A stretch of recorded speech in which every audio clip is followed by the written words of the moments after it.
E durante o mês de agosto e até o início do mês de setembro, algumas geadas atingiram estados brasileiros do Centro-Sul, em especial os 3 estados do Sul, Mato Grosso do Sul, que tiveram geadas, o que faz com que a temperatura do solo, olha que interessante, a temperatura do solo ainda esteja baixa. Pois é, essa temperatura mais baixa do solo pode impedir a semeadura da soja da nova safra, que em alguns desses estados já está liberada a partir do fim desta semana. A Nadiara, da Somar Meteorologia, volta agora para trazer qual que é a temperatura do solo nas regiões e se deve voltar a subir nos próximos dias.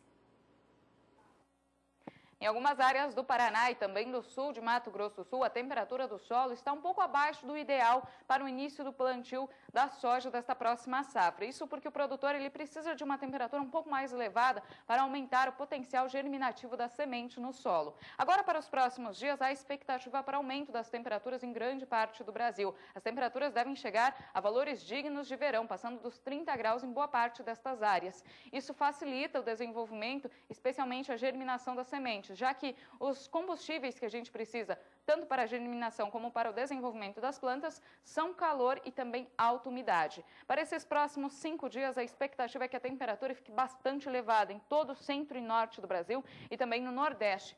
Mesmo na região sul, apesar de áreas de instabilidade trazerem as chuvas de volta agora no início da semana, a temperatura sobe, chega em torno de 28 graus aqui no interior gaúcho e até 32 graus no oeste paranaense. Então, em boa parte do Paraná e também sobre Mato Grosso do Sul, teremos temperaturas elevadas, o que devem também elevar a temperatura do solo. Durante o segundo período, entre 17 e 21 de setembro, mais uma vez previsão de calorão aqui sobre o centro-oeste e norte do Brasil e boa parte do Nordeste.